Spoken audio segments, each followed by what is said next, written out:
Iniciamos mais um episódio do nosso podcast, agora com a série Direto com o Autor, e hoje eu tenho a alegria de receber aqui o Joseph Picasio, que é autor do livro Inteligência Artificial e seus impactos nos direitos sociais. Eu vou fazer a minha audiodescrição.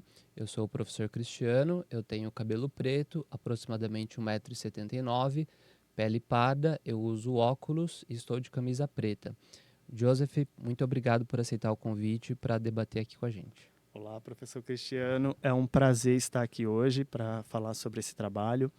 Eu me chamo Joseph, eu tenho 1,70 m de altura, sou careca, barba curta, pele parda clara, estou vestindo uma camisa social azul clara e um blazer. É um prazer estar aqui e espero poder contribuir e trocar conhecimento contigo e com todos que estão nos ouvindo hoje. Eu tenho certeza que vai contribuir muito e para quem nos assiste, isso aqui é um privilégio.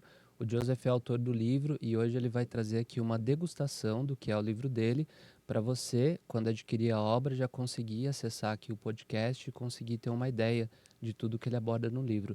Joseph, você quer aproveitar e fazer uma breve apresentação do seu currículo para que quem nos assiste conheça? Perfeito. Eu sou advogado, mestre em Direito da Sociedade da Informação e atualmente sou doutorando pelo Instituto Mackenzie. Esse livro é fruto da minha pesquisa durante o mestrado.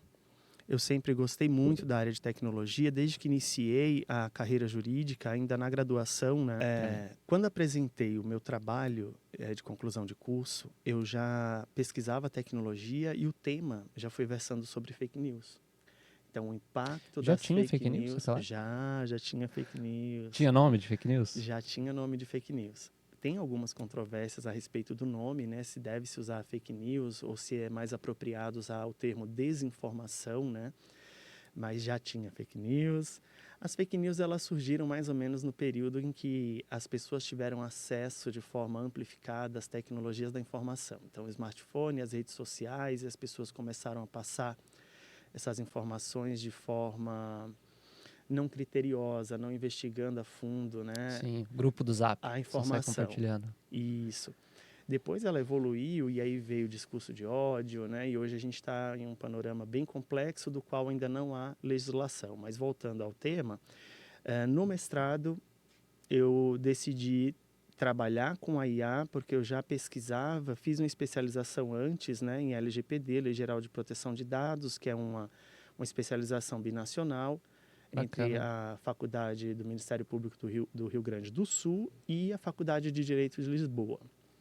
Que aí você já teve contato com a questão Com a da Lei União Geral de Europeia. Proteção de Dados, tanto em nível nacional quanto em nível europeu.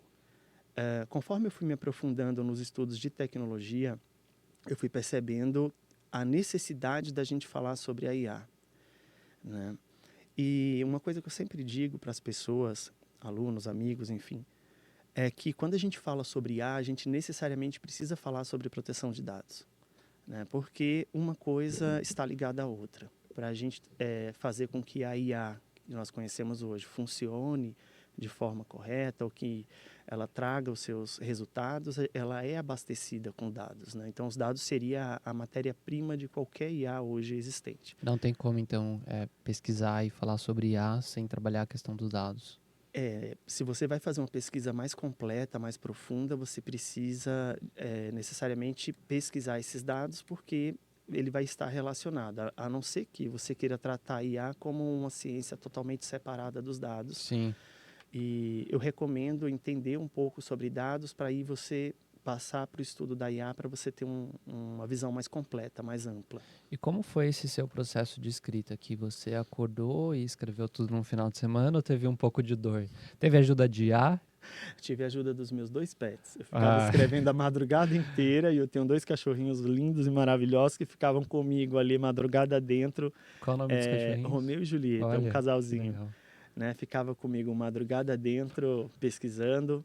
Foram 2 anos de pesquisa durante o 2 anos mestrado. direto. Eu tive muita sorte no mestrado de ter professores excelentes que me acompanharam e me ajudaram muito nesse processo. E aí faço uma homenagem aqui ao professor Irineu e à professora Samira, professores do curso de mestrado da FMU. Te apoiaram bastante. Me apoiaram muito, e não só o apoio, né, necessariamente dito de incentivo, de pesquisa, você consegue, mas também no sentido de troca de conhecimento, auxílio na escolha de metodologia, né, de material para pesquisa. Então, agradeço muito aos dois. E Não foi no final de semana a escrita? não foi no Acordou e final de escreveu. semana. Foram 2 anos de pesquisa, muito fichamento, muito... eu acabo abordando aqui no livro, né, o cenário nacional e internacional, então trago bastante informação e muitos dados de ONU, Unesco, órgãos internacionais que falam sobre o tema.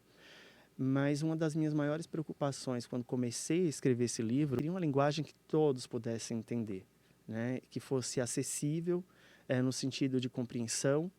E aí eu começo o texto meio que fazendo uma linha do tempo, né? Da Então, história da IA? da história da IA no primeiro capítulo, né? Então eu começo fazendo um contexto geral da história da IA lá de trás, dos primeiros pensadores, primeiros filósofos que já imaginavam que a inteligência humana poderia ser feita como se fosse um cálculo matemático. Tá. Estou usando o exemplo, as pessoas no livro elas vão poder ter mais detalhes sobre isso, O né? que eu achei interessante é que você faz ali uma relação com os direitos sociais. E eu sei que esse é um debate bem atual, inclusive.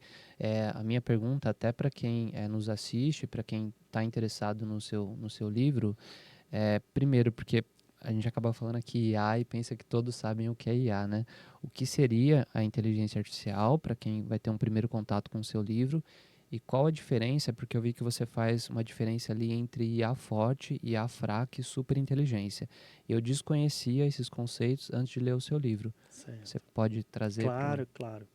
Vamos lá. Primeiro, o conceito de inteligência artificial ele é muito amplo. Então, a gente vai ter dentro do mundo acadêmico, científico, conceitos similares, mas não é um conceito fechado.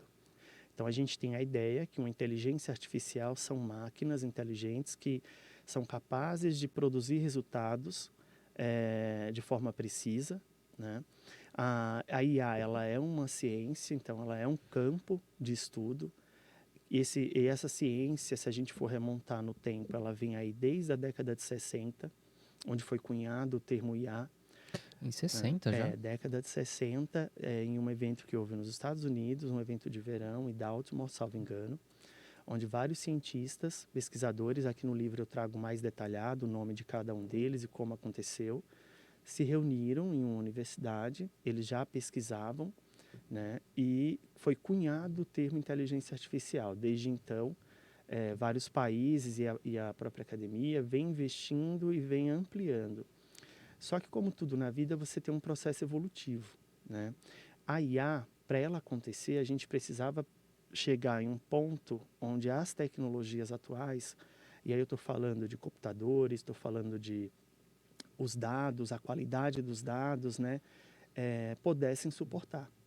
Então, se a gente for parar para pensar, né, a gente teve o advento da internet, que popularmente começou a ganhar o mundo, né, de forma mais global na década de 80, 90. As pessoas começaram a ter acesso a essa tecnologia no final da década 90, início dos anos 2000, que foi quando as pessoas começaram a comprar seus primeiros computadores. E aí eu falo as pessoas, eu estou... Uma pequena parte da população, não é isso? Exatamente, mas eu estou falando assim, anos 2000 até 2010, né? Eu ainda usei Lan House. Então... Mas aí as pessoas começaram a ter acesso. Se elas não tinham as máquinas em casa, elas tinham lan house, elas tinham acesso no trabalho, né? Então, aí as pessoas começaram a ter mais esse contato. A IA, ela surge num contexto mais empresarial, de robótica também, dentro das indústrias. Medicina também? A medicina já é algo mais recente, Cristiano. Você até comentou ontem que tem já aplicação na medicina. Tem muitas aplicações na medicina, muita pesquisa acontecendo. A IA ela tem um poder muito grande de fazer predições, né? De trazer diagnósticos de forma bem precisa. Então, existem pesquisas hoje no mundo acontecendo capazes de diagnosticar doenças como o câncer 3, 5 anos antes de uma pessoa comum com olho, né? A olho nu, detectar aquela célula cancerígena. De fato, a IA ela traz muitos benefícios. E aí, respondendo a sua pergunta Sobre sobre a IA generativa. fraca, Sim, fraca e né, forte. IA forte e a superinteligência, esse é um conceito que também já vem de muito tempo.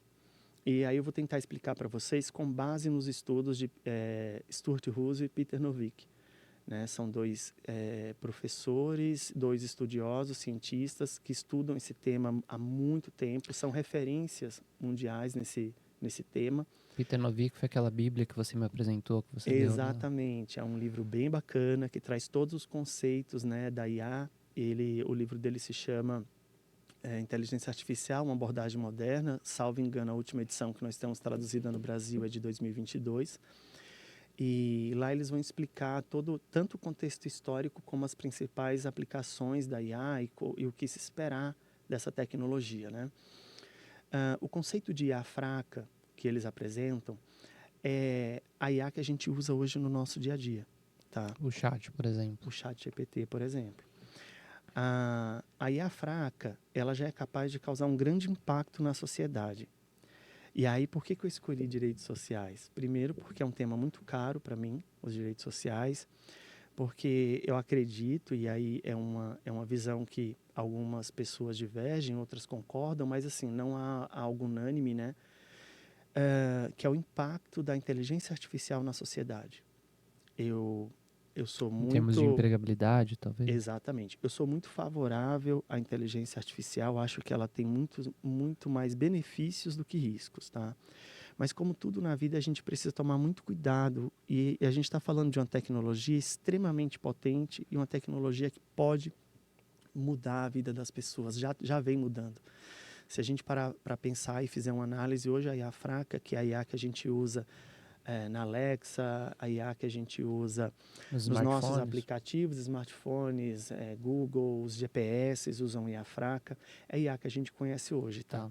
Ela já vem mudando a forma como as pessoas se comportam em sociedade. Faz sentido. Eu até vi aquela discussão que um determinado estado queria substituir o material pedagógico pela escrita pela IA, não foi isso? Isso. Não estou entrando no mérito, mas aconteceu. Tem muita coisa acontecendo no mundo afora, a gente vai poder entrar mais nesse isso aí tema é fraca ainda, da educação, é a fraca. O que a gente tem hoje como inteligência artificial rodando no mundo é IA fraca. Existem pesquisas, né, que tentam chegar em uma IA forte, mas ainda não temos uma IA forte funcionando.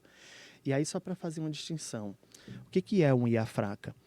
Uma IA fraca é aquela IA que ela consegue trazer excelentes resultados, ela vai usar os dados para trazer esse diagnóstico, então há um input, né? Você vai inserir uma pergunta, você vai inserir uma questão, aquela IA vai trabalhar com base naqueles dados e vai trazer um output que seria uma resposta.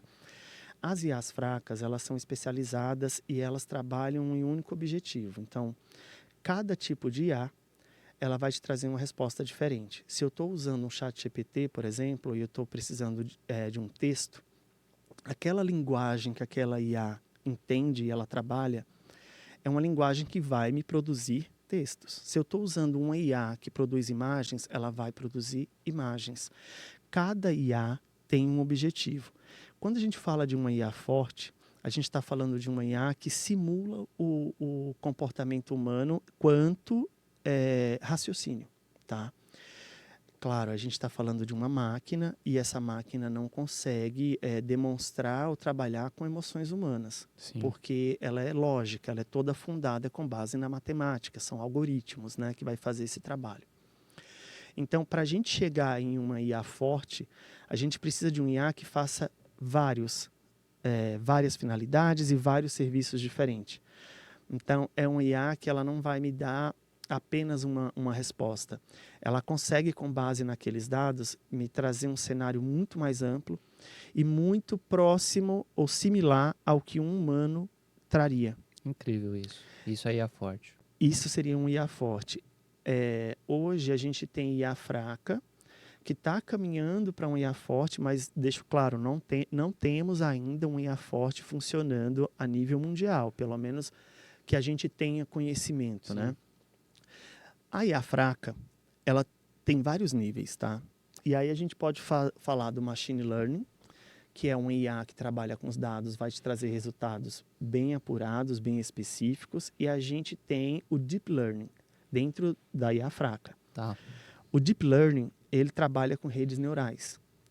A resposta de uma IA fraca, de uma IA normal, né? Enfim, que trabalha com redes neurais, que trabalha com Deep Learning, ela costuma ser mais exata.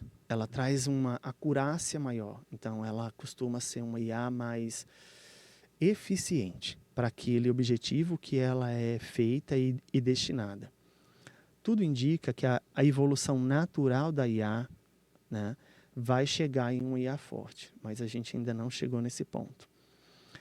No ponto que nós estamos hoje, com a IA fraca, já há muita preocupação no cenário internacional, principalmente quando a gente fala de ONU, Unesco, a gente está falando das secretarias especializadas e a gente está falando de estados soberanos. Existe essa discussão em âmbito internacional, então? Muito, muito. É um tema extremamente atual e extremamente relevante, né?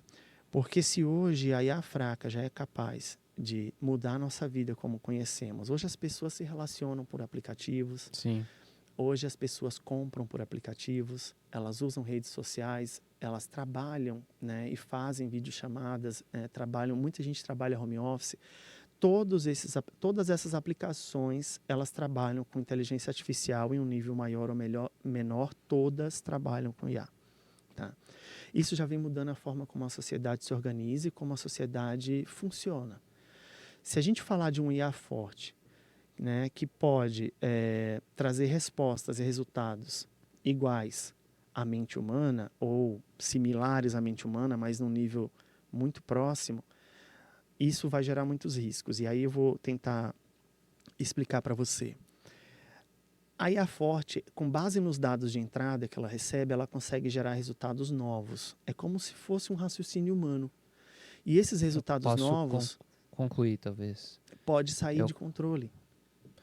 Sim, eu vou fazer uma concatenar as ideias e vou gerar um Exatamente. resultado. Com base naquele input, naquela pergunta que você fez, ela vai analisar e ela pode gerar um dado inteiramente novo, que não necessariamente constava lá naquela base de dados inicial dela, né? Sim.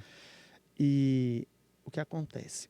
Existem autores, tem correntes hoje que defendem que antes da gente chegar numa superinteligência, então ali entre uma IA forte, a gente vai ter um IA consciente. E o que seria um IA consciente? Aquela máxima, né? Penso, logo existo. Sim. Né? Qual que seria o risco de um IA consciente? Imagine, é uma inteligência artificial que analisa toda a questão mundial e aí ambiental tudo e chega em uma resposta que fala assim, olha, a humanidade está se autodestruindo, precisamos fazer alguma coisa.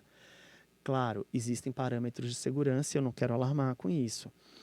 Parâmetros de segurança, a gente segue muito as leis de Asimov, né, que a IA, no caso eu estou fazendo uma analogia com o robô, né, não pode trazer dano para a sociedade, enfim, mas a gente precisa ter parâmetros éticos, parâmetros legais, né, que limitem, porque hoje as empresas que produzem essa tecnologia, elas têm parâmetros internos, na grande maioria das vezes, e elas têm princípios pela ONU, CDE, princípios que são orientados pelo próprio estado onde aquela IA é produzida, né? Então, seria uma escala, IA fraca, IA forte, a corrente que defende a IA consciente e a superinteligência. A superinteligência, ela vai muito além da capacidade humana, tá? O Brasil, ele tem hoje, você comentou da OCDE, por exemplo, o Brasil hoje, ele tem alguma legislação ou alguma regulação no sentido da IA? Como que está isso hoje? No momento, nós não temos uma lei que fala sobre a inteligência artificial no Brasil. Nós temos uma proposta de lei, que é a PL 2338. É um projeto? É um projeto de lei de autoria do senador Rodrigo Pacheco. Ela está bem adiantada, mas ainda falta aprovação. Essa PL, esse projeto de lei, ela passou por várias análises. A última, a mais recente, foi a da Sejusbia, que foi a comissão de juristas que analisou essa PL. Foram feitas algumas alterações, algumas sugestões. Ela vem amadurecendo. E essa PL, ela segue princípios da OCDE, né? E interessante a sua pergunta, porque hoje o país que está mais avançado, o país, e aí eu estou falando país, mas é um bloco, né? Sim, União Europeia, sim, ele seria hoje os países mais sim. avançados no quesito legislação em Em termos relação de à IA. IA. Eles já têm uma lei aprovada, essa lei estaria agora em período de vacácio, mas, no entanto, ela já surte alguns efeitos. É que eles deram um prazo mais longo para que todas as normas fossem aplicadas. Então, as empresas vão se adaptando durante esse período. Então isso já está acontecendo lá. Já está acontecendo lá, tem outros países também pensando em fazer a legislação voltada para a IA, já existe um movimento global em relação a isso. E quando a gente fala de Organizações Unidas, a gente fala de ONU, existem vários tratados, protocolos e documentos nesse sentido para salvaguardar direitos humanos e para salvaguardar os direitos individuais da pessoa. Mas aí voltando para o cenário interno, Sim, falando sobre o nosso projeto, né, que é muito similar ao da União Europeia, ele também trabalha com riscos, né? E dá para a gente fazer uma analogia entre a fraca e a forte, mas esses riscos eles são até um pouco mais específicos, né? Então eles colocam o risco mínimo, o risco máximo, isso falando da União Europeia, mas o nosso projeto vai muito nesse sentido, sim. né? E aí quando a gente fala de uma IA que traz risco mínimos, a gente poderia pensar em uma inteligência artificial que a gente encontra hoje em videogames, spams, em sites. Essas IAs praticamente não têm regulação porque elas não têm a capacidade de trazer um dano direto à sociedade, né? Como uma IA um pouco mais elevada, de risco médio, Elas né? vão responder De extraindo o acordo que com tem o lá. risco. Tá. De acordo com o risco. E aí esses riscos vão aumentando. O nosso tempo não é tão grande para falar sobre todos esses Sim. riscos, né? Mas Ainda bem, a gente ainda bem chega, que eles podem adquirir o livro. exatamente, a gente chega num risco inaceitável, Sim. tá? Que seria o máximo. E aí entre esses riscos inaceitáveis, a gente pode citar aqui policiamento preditivo, o uso da biometria facial para medir emoções, que há também um debate muito grande sobre isso, né? Se a IA pode ou não fazer essa predição de sentimentos e emoções com base na sua expressão do seu rosto, na sua reação diante de algum fato, de alguma coisa do gênero. Eu sou um entusiasta da legislação porque eu acho que ela é necessária, apesar de ter algumas críticas. Muitas pessoas acham que uma lei muito rígida poderia diminuir o avanço, né, da IA, principalmente no Brasil, que a gente ainda está um pouco atrasado em relação aos países que detêm essa tecnologia, né? Então, muitas pessoas criticam, mas ao mesmo tempo a gente não pode esquecer do fator humano em relação a essas tecnologias.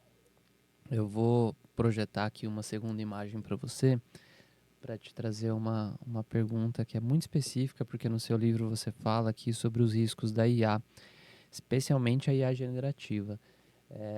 Fazendo uma pesquisa no Valor Econômico, eu encontrei várias coisas sobre IA, mas essa aqui me chamou a atenção, que eu sempre pensei no risco da IA, no risco da cibersegurança apenas. E Uhum. você trouxe uma preocupação com o risco dos direitos sociais. Aí eu pergunto, quais são os riscos que a IA ela apresenta, que ela representa, e especialmente a IA generativa? Certo.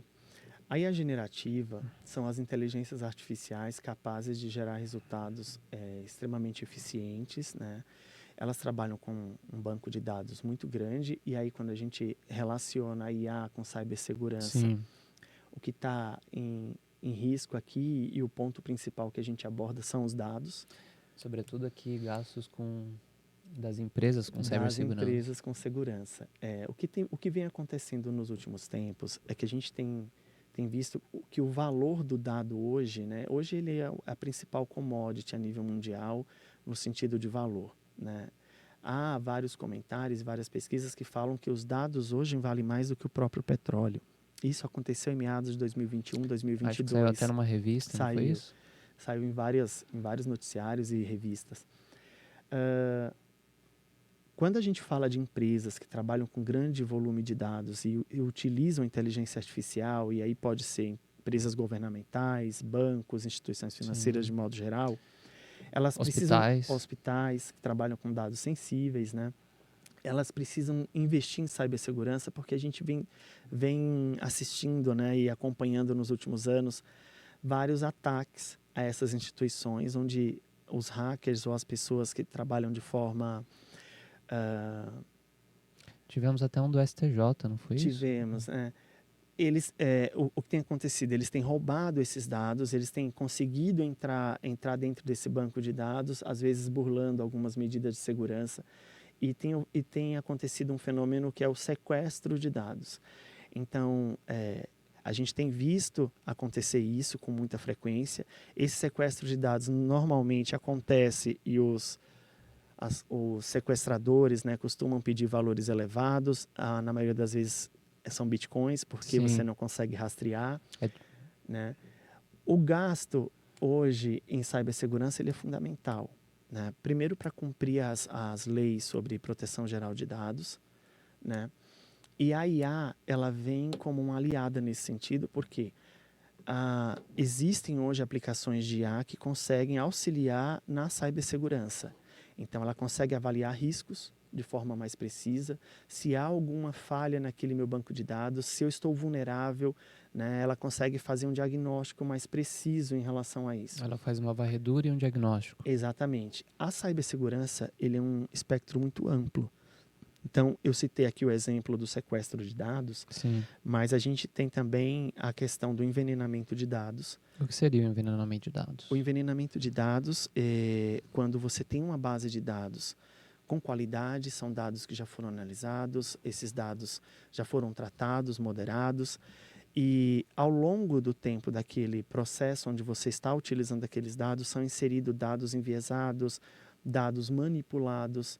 Então, conforme você vai utilizando aqueles dados, as respostas que essa IA generativa, ou que ela vai dando, elas são erradas. E erradas no sentido de não trazer aquilo que você estava esperando. Sim. Ou trazer respostas manipuladas com base naqueles dados que foram inseridos.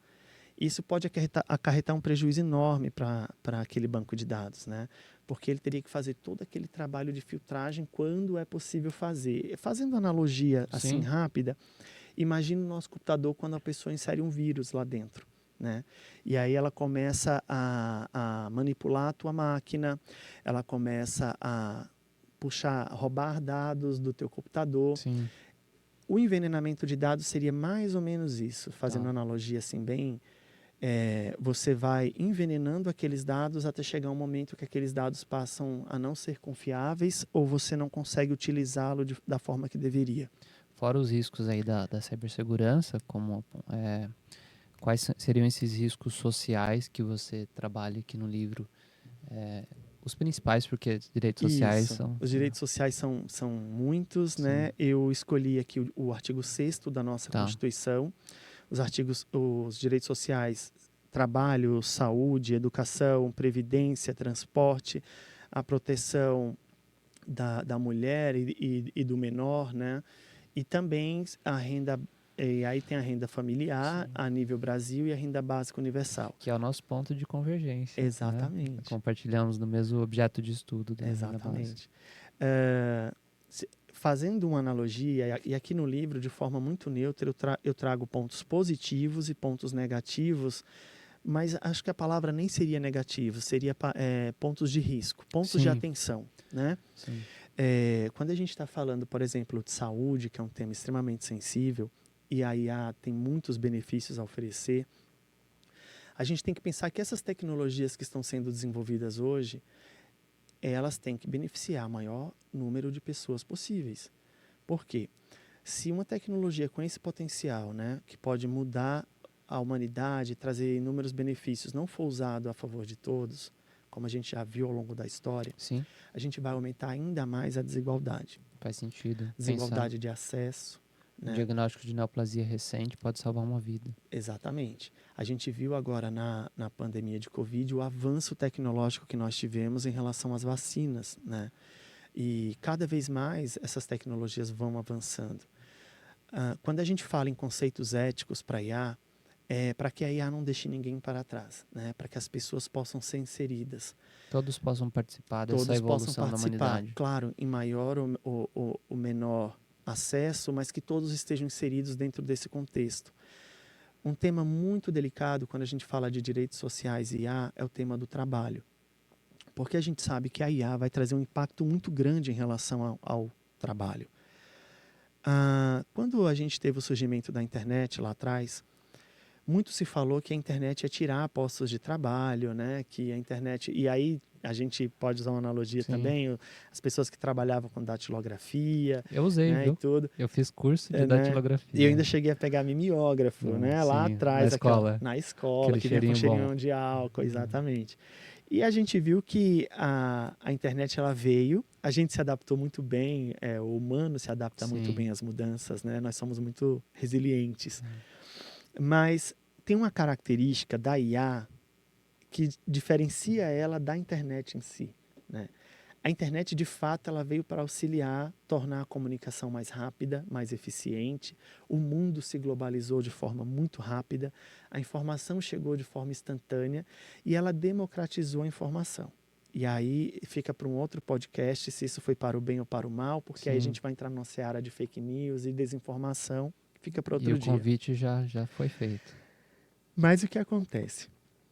A IA, ela vem com o objetivo de melhorar a vida humana, claro, mas ela tem o objetivo também de substituir o humano em muitos aspectos. E aí a gente está falando de tarefas repetitivas, né? A gente está falando até de algumas tarefas cognitivas, que são aquelas tarefas baseadas em cálculos, baseadas em predição, né? em análise. Sim. Então, assim, a inteligência artificial, diferente da internet, a sua própria natureza, ela vai causar um impacto no mercado de trabalho e na forma como as pessoas entendem a sociedade, entendem esse mercado. Países menos desenvolvidos ou em desenvolvimento, como é o caso do Brasil, América Latina, África, enfim, Sim. a parte de baixo ali do globo, Sim. né? A gente não enriqueceu ao longo da Revolução Industrial. E outros países conseguiram, né, criar um fundo de caixa ou um alto IDH, enfim, investir em educação. Alta industrialização. Né? A gente tem países onde existe ainda um grande número de pessoas analfabetas ou de pessoas que são analfabetos funcionais, têm o entendimento da língua e da escrita, mas elas não conseguem, de fato, aplicar aquilo. E para trabalhar com tecnologia especificamente, você precisa ter um conhecimento específico.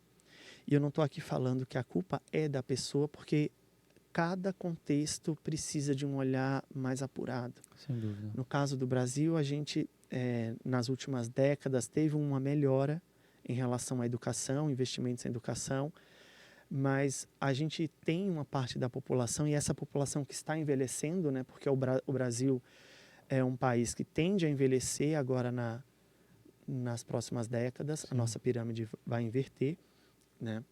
E nós, de fato, não temos essa qualidade de vida dos países europeus, nórdicos e Estados Unidos. Estou citando exemplos.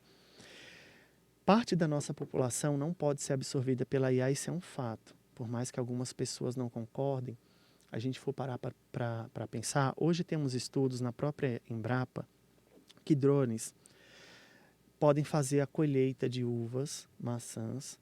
Esses drones, eles também têm robótica, então eles conseguem fazer a colheita, ou seja, tirar aquela fruta da árvore. Isso é interessante, a IA no agronegócio. Exatamente. Não só no agronegócio, mas pequeno. Ela está em todas as áreas da nossa vida. A gente poderia falar de cada uma delas aqui. Ela consegue mapear, talvez, ali o solo. Ela consegue mapear, ela consegue medir, ela consegue dizer se ela está madura ou não e aproximadamente o peso daquela fruta para ver se ela está boa.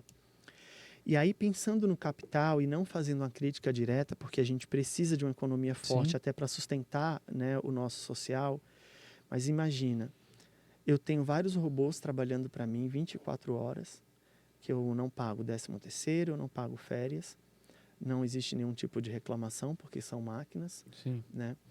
Logo, aí eu já vou ter uma perda de postos de trabalho para essa população específica. Se a gente for falar de chatbots e se a gente for falar do setor de telemarketing para os próximos anos, eles tendem também a ter uma redução muito drástica.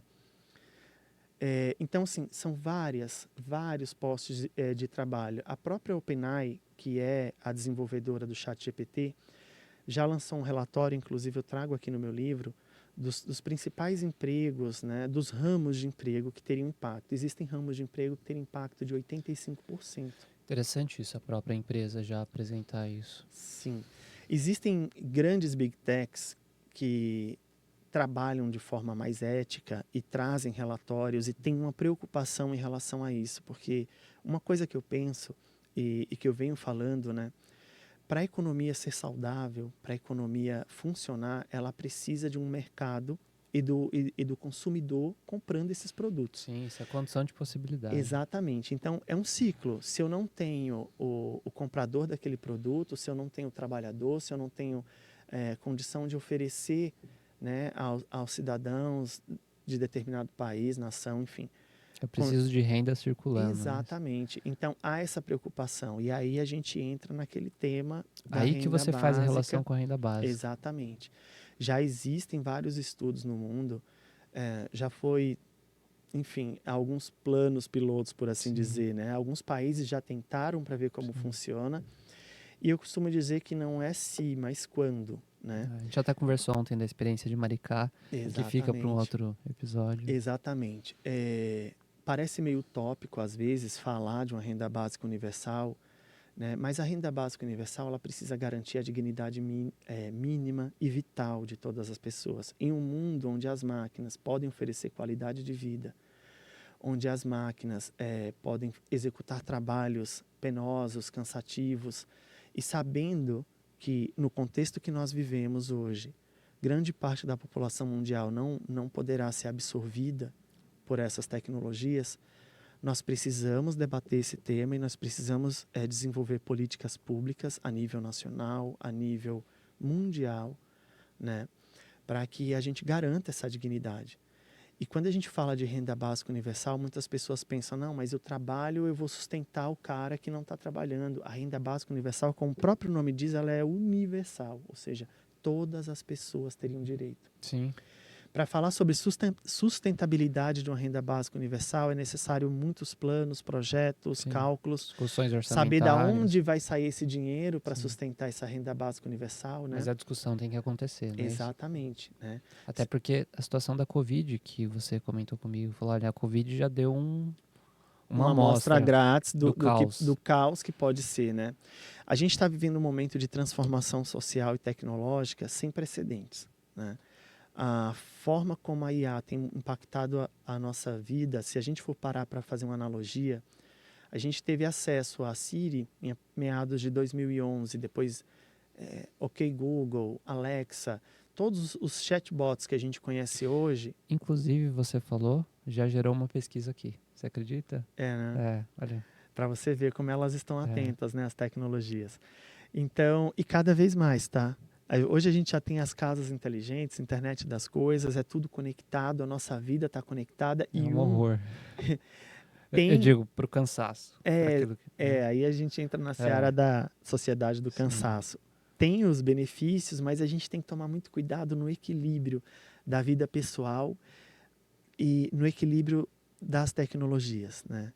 E aí eu não sei se é importante para você tocar na seara das crianças, no ambiente escolar. Sim, porque é o dia a dia de todos aqui. É um ponto que, assim, uma coisa vai levando a outra. Você aborda no livro essa questão da educação? Abordo. Não é um tema muito aprofundado, até porque eu falo um pouco sobre cada um dos direitos sociais, tá?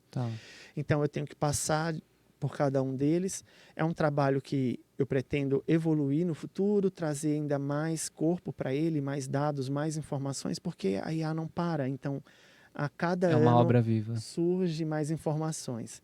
E aí, quando a gente, voltando para o nosso tema, quando a gente está falando sobre direitos sociais, sobre o impacto que a IA tem na vida humana, renda básica, a gente precisa pensar no cidadão, na pessoa, né? Pensar que as big techs, que são detentoras dessa tecnologia, elas precisam pensar no mercado consumidor, e não é uma crítica, mas é um fato. Hoje a gente tem as grandes big techs milionárias, a gente tem empresários trilionários no mundo na área de tecnologia, né? E se a gente não tomar cuidado, a gente vai aprofundar ainda mais a desigualdade. se não houver uma distribuição mais efetiva. E mesmo esses empresários, boa parte eles concordam com a renda básica. Eu não vou entrar nem na renda básica. A grande maioria concorda com a renda básica porque eles já preveem no futuro, né, que se não houver mercado consumidor, eles não conseguem vender os seus produtos. Então, diversos empresários e diversas empresas de tecnologia já levantaram essa questão. Então, é por isso que eu digo que não é se, mas quando isso vai acontecer. Como tudo na vida, precisa de um período de amadurecimento. Eu sempre comento com os colegas o seguinte: se a gente vai caminhar por uma discussão de renda básica condicionada ou incondicionada, é outra coisa, mas a discussão precisa acontecer. Precisa acontecer. Se vai haver tributos, como vai ser tributado, se são as empresas de tecnologia que vão pagar a conta, se o governo entra com a parte, a gente ainda não sabe. Mas a discussão precisa acontecer para que ela evolua, para que a gente comece a pensar em formas, né, que isso aconteça. Inclusive, Joseph, eu vou aproveitar aqui o momento, lá no meu canal tem uma playlist específica sobre renda básica, vários vídeos lá do Felipe Van Parres e de outros autores ali também que vocês podem complementar com a obra do Joseph, porque é um tema que tem que discutir mesmo. Tem que discutir. Eu achei incrível quando eu vi você trazendo isso, porque tem que ter um pouco de coragem. Porque algumas pessoas relacionam renda básica. Apanha muito. Eles associam com política, na com vida partido. E na academia, quando a gente tenta trazer o social, né? E aí a gente falar de social, de inclusão, né? E é engraçado porque é um ponto, quando a gente vai lá para a questão política, os dois lados concordam. É impressionante. Falar renda básica parece um tema que dá para sentar no bar e conversar com economistas dos dois lados. Tem um pouco de resistência de uma ala econômica, né? E aí são os dois lados, né? Sim. Se a gente pegar o lado governamental e o lado econômico na ponta aqui onde estão as maiores empresas, os maiores CEOs, a gente tem uma concordância. Mas nesse meio há uma parte da comunidade econômica que ainda tem um pouco de resistência em relação a isso. Mas a gente precisa pensar que o mundo está mudando, as coisas estão acontecendo, a tecnologia está posta, é um caminho sem volta. A discussão está na mesa. Não adianta mais pensar o mundo sem essas tecnologias. A gente teve agora uma amostra grátis do caos, né? Sim. Quando o sistema Microsoft teve uma queda a nível mundial, né? Enfim, através de uma empresa de segurança que presta serviço para a Microsoft, a gente viu o pânico, né, nos aeroportos. Eu não conseguia acessar meu OneDrive. Eu pensei, como eu advogo? Não tem mais, é um caminho sem volta. E aí, eu não sei se a gente ainda tem um tempo para a gente caminhar aí para uma parte final. Pensando nesse mundo sem volta, né, falar um pouco sobre educação e sobre as crianças nesse momento que a gente vive, né? Quando a gente fala de crianças e fala de mudança social, a gente precisa pensar que nós que estamos aqui na casa dos 30 e tantos, 40 e poucos, aí 50 e tantos, Falou enfim, em curso de datilografia, já dá para presumir a idade. Já dá para ter uma ideia. ideia, falei até do mimeógrafo. Sim. Nós ainda pegamos toda aquela parte analógica, né? A gente teve o contato com o analógico. Soprar a fita de videogame. E a gente está vendo essa mudança acontecer dia a dia. Muitas vezes a gente não percebe, porque é algo tão natural, né? As tecnologias são muito intuitivas e muito apaixonantes. Você, às vezes, entra num aplicativo, é intuitivo. Você não precisa pensar para você usar ele. Eu fico imaginando, você consegue não usar o Waze? Não é? A gente usa um Waze, um Google Maps, porque a gente quer saber... Às vezes você já sabe o caminho, mas você quer saber como é que está o trânsito, você quer saber se teve um acidente. Previsão do tempo. Exatamente. Então, essas tecnologias, elas vão acontecendo e nós vamos vivendo essa mudança e não percebemos. No entanto, nós, né, que vivemos a parte analógica e estamos vendo a transformação, conseguimos ter um panorama mais global dessa mudança. As crianças, adolescentes ou os jovens que nasceram ali no final dos anos 90 e a partir dos anos 2000, eles são nativos digitais. Eles ou não tiveram contato com essa parte analógica ou o contato é muito pouco. E eu vou tentar explicar de uma forma mais fácil. As crianças de hoje, você dá um celular na mão delas, elas vão entrar no YouTube, elas vão entrar nas redes sociais, elas vão baixar joguinho. E eu estou falando de crianças com 5 anos, 7 anos de idade, né? E Muitos não assistem TV. Porque elas já nasceram, esse é o mundo delas, né? Então, assim, como é que a gente que viveu, né, essa transformação Sim. da fita cassete, do vinil, fita cassete, CD, e agora tudo na nuvem, né? Você baixa os streams, você baixa ali um Spotify. Hoje você tem o mundo nas mãos através de um smartphone, né? Eles não tiveram essa parte, eles não tiveram vinil, não tiveram fita cassete, muitos nem CD. Sim. Então, eles já nasceram ali com toda... Você sabe, Joseph, que eu sou um exemplo de uma perda de trabalho em razão do avanço da tecnologia. Eu trabalhei em locadora, em videolocadora. Não existe mais. Não existe mais. Não existe mais. E Isso é um dos efeitos que a tecnologia traz para a sociedade. Para a gente mensurar se foi bom ou ruim, é muito fácil, né? Porque eu acredito, tá? E aí, claro, cada um vai ter uma opinião. Sim. Apesar da gente não ter mais as videolocadoras, hoje a gente tem um acesso muito maior. Sem dúvida. Né? Através dos streams, Netflix Sim. e tudo, né?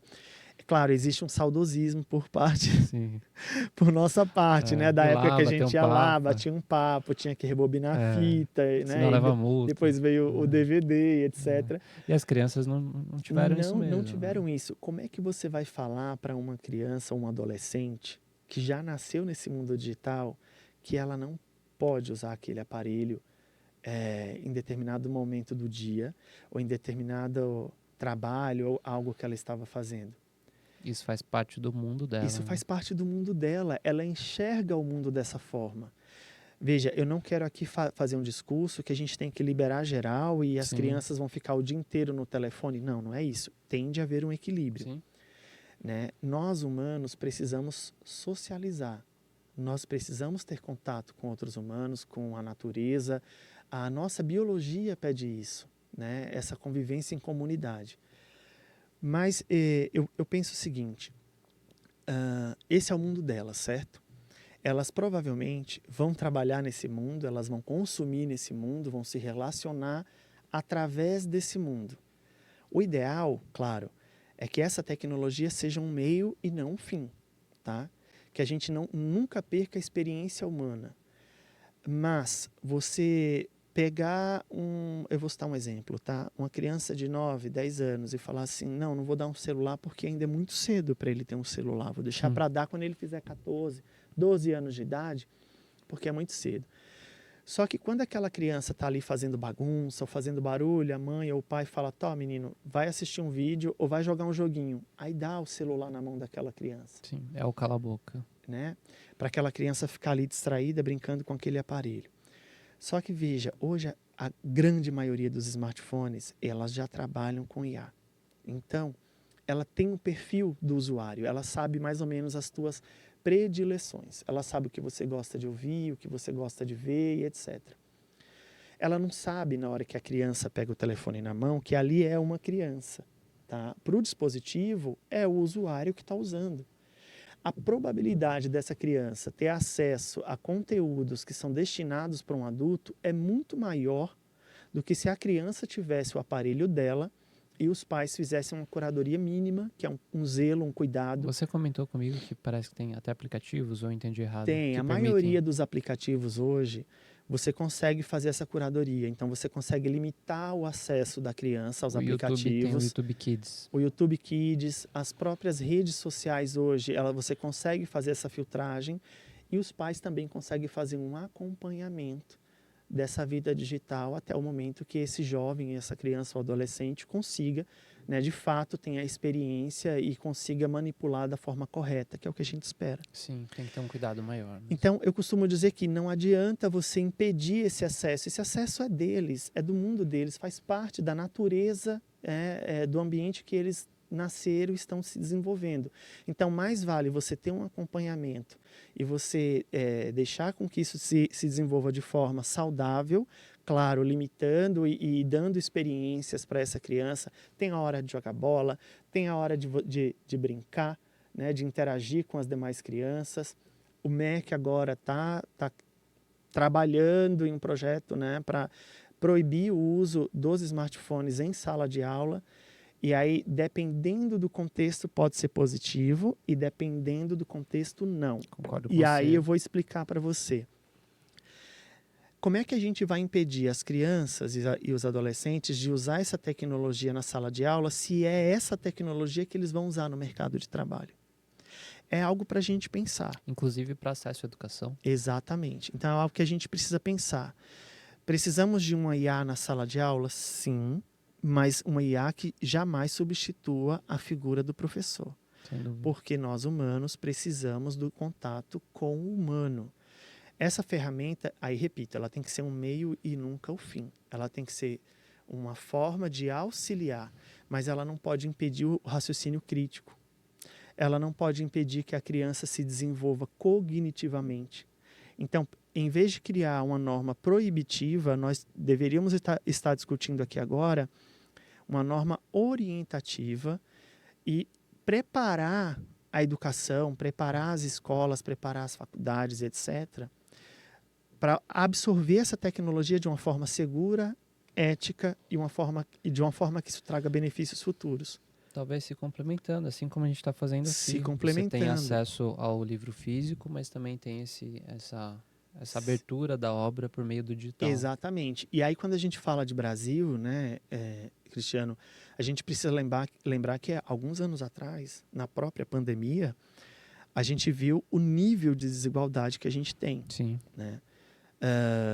A gente tem escolas extremamente preparadas, principalmente do ensino particular.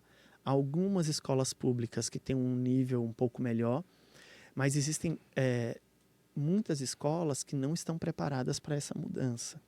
Até por questões geográficas também. Questões geográficas, questões de investimento, né? E, enfim.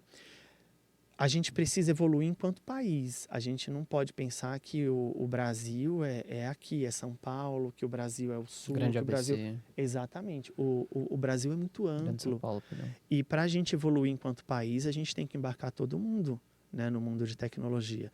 Tem muitos investimentos, tem muita coisa para acontecer, tanto do nível empresarial quanto do nível governamental, para acontecer nos próximos anos. Existem projetos do governo para isso, para investimento em Big Datas, fabricação de semicondutores e chips no Brasil, a criação da nossa nuvem, que é algo assim que está relacionado à própria soberania do país. A gente não ter que ficar totalmente dependente de empresas privadas internacionais para a gente guardar os dados dos nossos cidadãos. Então, assim, muita coisa para acontecer, a gente vai precisar de mão de obra capacitada. Se a gente não fizer isso agora, a gente vai ficar ainda mais para trás na corrida de desenvolvimento, né? Então, nós temos que pensar que a IA é uma aliada, que a IA pode trazer inúmeros benefícios. Eu sou um entusiasta nesse sentido, eu acredito que a IA vai trazer muitos benefícios, mas assim como toda grande invenção, como toda grande descoberta da humanidade, vai depender da forma como nós usamos. Obrigado pelo bate-papo e pela disponibilidade também de apresentar o seu livro para quem nos assiste. É uma grande oportunidade de ter um aperitivo de toda a pesquisa do Joseph de 2 anos que ele fez e passou aqui para o livro. Eu comecei a ler o livro e já achei assim, a discussão que você traz sobre renda básica é bem interessante, a história da IA também. É um livro bem completo, está disponível para quem quiser adquirir lá no site da Dialética. Logo no início eu inseri o QR Code e vou inserir também os contatos do Joseph ao final do vídeo, para que vocês possam acionar para palestra, contato. Você tem o LinkedIn, não é isso? Sim, eu tenho o LinkedIn, eu tenho um blog também, onde periodicamente eu coloco alguns artigos. A grande maioria é voltado para tecnologia e direitos sociais. A gente aborda o fato da desigualdade tecnológica no Brasil e vários outros temas, como fake news, né? Sempre gosto muito de trabalhar a área social, a área filosófica e convido a todos a visitar o site, visitar o blog, e estou à disposição para um debate, para a gente conversar sobre futuro, né? Futuro tecnológico e futuro das pessoas. E é só me procurar nas minhas redes ou no site. Agradeço muito o convite, é uma honra estar aqui com meu amigo professor Cristiano. E é isso, pessoal. Muito obrigado.